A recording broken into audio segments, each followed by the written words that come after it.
नमस्कार। मैं रोहित कुमार ज्योतिषाचार्य आपके चैनल का विशेष रूप से धन्यवाद करता हूं कि आप सनातन संस्कृति को जन जन तक पहुंचाने की ये जो कृपा करते हैं, हमारे पर जो इतना प्रयास करते हैं, और इसके लिए मैं हार्दिक आपका आभार भी व्यक्त करता हूं। तो आज हम आपके चैनल के माध्यम से रक्षाबंधन पर विशेष चर्चा करेंगे कि रक्षाबंधन का पर्व जो है, ये भाई बहन का एक पवित्र बंधन का प्रतीक माना जाता है। और ये जो परंपरा है, ये प्राचीन परंपरा जो है, ये मानी जाती है। और रक्षाबंधन सावन माह की जो पूर्णिमा होती है, उस तिथि को मनाया जाता है। इस वर्ष जो हमारा रक्षाबंधन है, वो 9 अगस्त 2025 को शनिवार को मनाया जाएगा। और इसका वर्णन जो है वो कई कथाओं में भी आता है, जैसे इंद्र और इंद्राणी की कथा में, देवों और असुरों की कथा में, राजा बलि और वामन के अवतार की कथा में, कृष्ण जी और द्रौपदी की कथा में माना जाता है। और इस दिन बहनें जो हैं अपने भाई की कलाई पर रक्षाबंधन बांधने के बाद भाई के स्वस्थ और दीर्घायु और उनके सुखी समृद्धि की कामना करती हैं। और इस दिन जो है पंडित जी, पुरोहित जो होते हैं, गुरु, वो भी अपने जजमानों को रक्षा सूत्र जो है वो बांधते हैं। सनातन धर्म का जो पंचांग है, सनातन धर्म के पंचांग पूर्व ही छप जाते हैं वर्ष से पहले ही। और इसी में जो है हर दिन त्योहारों की जो है गणना जो है कालखंड के आधार पर कर दी जाती है। और इसके अंदर जो विशेष रूप से ये बात बताई जाती है कि जो हमारे पंचांग है, पंचांग के अनुसार मैं कहना चाहता हूँ कि रक्षाबंधन जो है वो 9 अगस्त को ही मनाया जाएगा। और इसमें कोई भी भद्रा का जो है वो भय नहीं रहेगा, क्योंकि भद्रा जो है वो सूर्य उदय होने से पहले ही समाप्त हो जाएगी। और पूर्ण जो तिथि है, ये 8 अगस्त को पूर्णिमा तिथि आरंभ होगी और 9 तारीख को सूर्योदय तक रहेगी। इसी कारण से जो है ये रक्षाबंधन का पर्व जो है वो 9 अगस्त को सूर्योदय की तिथि के साथ ही माना जाएगा।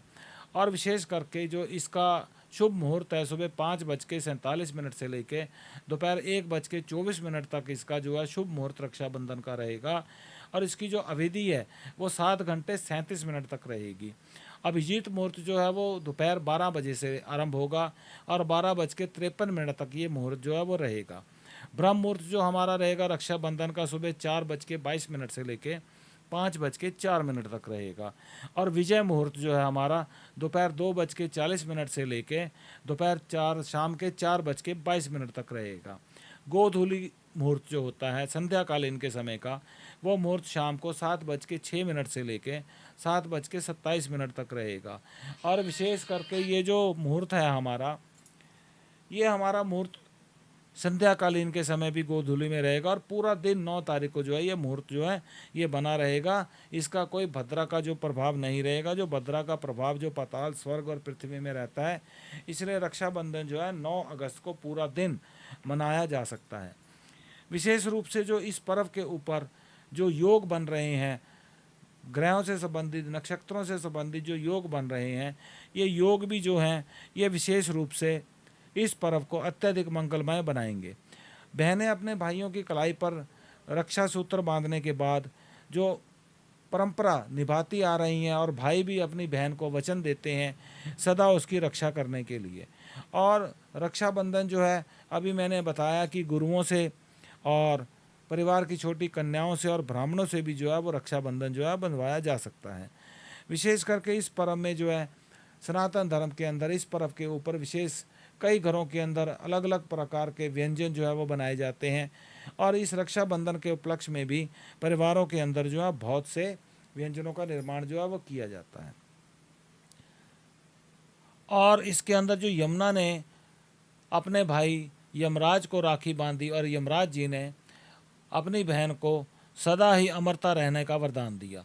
और ये जो हमारे सनातन धर्म के पर्व होते हैं, दिन त्यौहार होते हैं, ये जो हैं बहुत गहराई से समाये हुए हैं और इनके अंदर जो सामाजिक महत्वता भी बहुत है। और ये जो पिक्चरें वगैरह हैं, जो फिल्में हैं, ये भी इससे अछूती नहीं है, ये भी बहुत दर्शाते हैं इस बात को।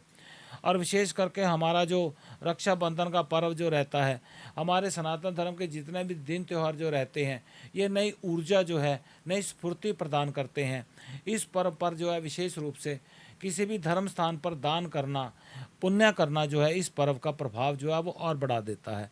इस पर्व पर जो है अनाथालय में जाकर गरीब जो अनाथ बच्चे होते हैं उनको भेंट करना, उनको मिष्ठान आदि देना, उनको फल देना, उनको खिलौने देना, यह भी मानवता के नाते जन कल्याण का कार्य अत्यधिक शुभ रहता है और इसे अवश्य करना चाहिए। और विशेष करके जो वृद्धाश्रम में जो माताएं हैं उनको भी इस सावन पूर्णिमा के दिन इनको वस्त्र, फल आदि प्रदान करना चाहिए, वो भेंट करना चाहिए। औषधि भी इनको भेंट करनी चाहिए, ज़रूरत की वस्तुएं इनको भेंट करनी चाहिए।